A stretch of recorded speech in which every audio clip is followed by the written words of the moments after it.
जय हिंद विद्यार्थी मित्रांनो, आणखीन एक यादी प्रसिद्ध झालेली आहे कारागृह भरतीसाठी। बघू शकता, कारागृह उपमहानिरीक्षक मध्य विभाग छत्रपती संभाजीनगर आस्थापनेवरील कारागृह शिपाई पदाच्या कागदपत्र पडताळणी बाबत। पुढे बघा काय म्हटलेलं आहे, कारागृह उपमहानिरीक्षक मध्य विभाग छत्रपती संभाजीनगर आस्थापनेवरील कारागृह शिपाई भरती 22-23 च्या जाहिरातीमध्ये प्रसिद्ध केल्याप्रमाणे 315 रिक्त पदांकरिता घेण्यात आलेली मैदानी चाचणी व लेखी परीक्षा यांच्या एकत्रित गुणांच्या आधारे या कार्यालयाचे पत्र कारागृह शिपाई सुधारित निवड व तात्पुरती प्रतीक्षा यादी दिनांक 4/1/2025 अनन्वय सुधारित तात्पुरती निवड यादी व तात्पुरती प्रतीक्षा यादी या कार्यालयाच्या संकेतस्थळावर प्रसिद्ध करण्यात आली असून निवड झालेल्या 315 उमेदवारांची मूळ कागदपत्र पडताळणी करिता 10/1/2025 रोजी सकाळी 7 वाजता पोलीस मुख्यालय mill corner doctor Babasaheb Ambedkar road Chhatrapati Sambhajinagar येथे बोलवण्यात आलेले होते। कारागृह शिपाई पदाकरिता निवड झालेल्या 315 उमेदवारांपैकी यासोबत जोडण्यात आलेल्या उमेदवारांच्या यादीतील 112 उमेदवार 10/1/2025 रोजी मूळ कागदपत्र पडताळणी करिता गैरहजर राहिले आहेत। म्हणजे 112 जणांची इथे विद्यार्थी मित्रांनो 100% वेटिंग उघडणार आहे। याचे कारण म्हणजे की हे 112 जण कोणत्या ना कोणत्या घटकामध्ये लागले असतील। ते SRPF मध्ये सुद्धा लागू शकतात, चालकला लागले असतील कुठे, किंवा शिपाई या पदासाठी कुठे लागले असतील, किंवा हे मुंबईसाठी सुद्धा लागू शकतात। तर जे पण विद्यार्थी 112 विद्यार्थी कारागृहासाठी वेटिंगला असतील त्या विद्यार्थ्यांनी काळजीपूर्वक ही अपडेट बघा आणि वेटिंग 100% यावर्षी कारागृहाची उघडणार आहे। 112 पेक्षा पण जास्त उघडणार आहे, ठीक आहे। कारण की खूप काही विद्यार्थी आपल्या चॅनलचे सुद्धा विद्यार्थी हे मुंबईला लेखीला गेलेले होते, इथे लागलेले, ठीक आहे।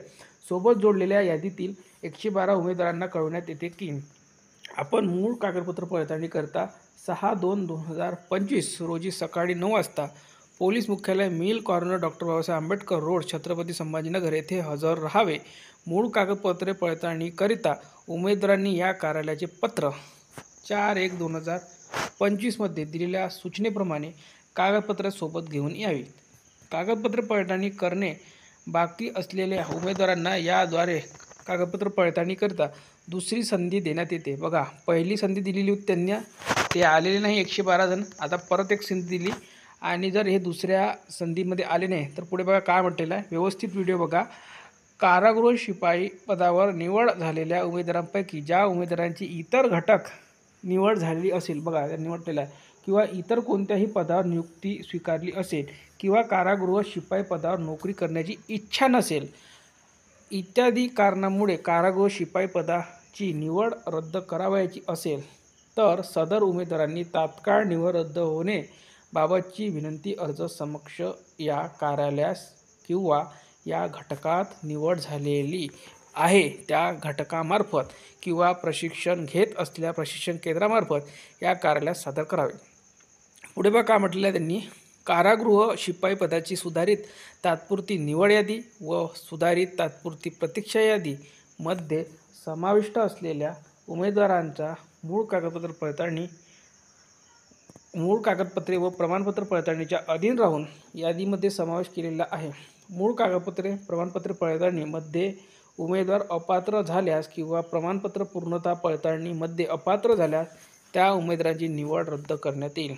निवड रद्द झालेल्या उमेदवारांचे नाव कमी केल्यास उमेदवारांना कोणत्याही प्रकारचा दावा करता येणार नाही।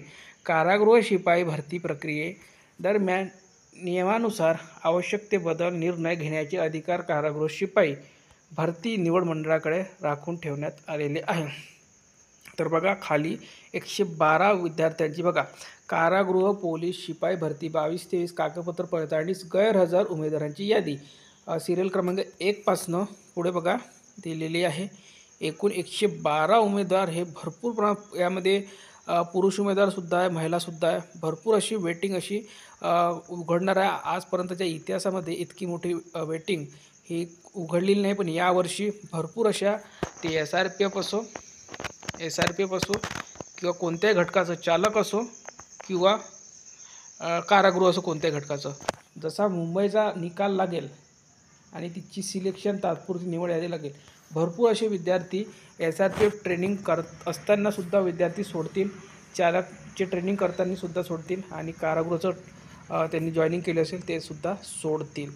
तर जे जे विद्यार्थी वेटिंगवर पहिल्या, दुसऱ्या, तिसऱ्या स्थानावर आहे किंवा कोणत्याही घटकामध्ये तुम्ही वेटिंगवर असतील तर त्या विद्यार्थ्यांनी अपडेटमध्ये राहण्यासाठी त्या घटकाची ऑफिशियल वेबसाईट किंवा MHAIT जे आपलं संकेतस्थळ आहे किंवा महापोलीसचं जे संकेतस्थळ आहे ते चेक करत राहा किंवा आपलं टेलिग्राम चॅनल जॉईन करून ठेवा आणि आपलं हे यूट्यूब चॅनलसुद्धा सबस्क्राईब करून ठेवा. सर्वांनी अपडेट राहण्यासाठी आपला मोबाईल फोन, ईमेल चेक करत राहा आणि सर्वांनी टेलिग्राम चॅनल जॉईन करा. लिंक या व्हिडिओच्या खाली डिस्क्रिप्शन बॉक्समध्ये दिलेल्या आपल्या चॅनलची. धन्यवाद.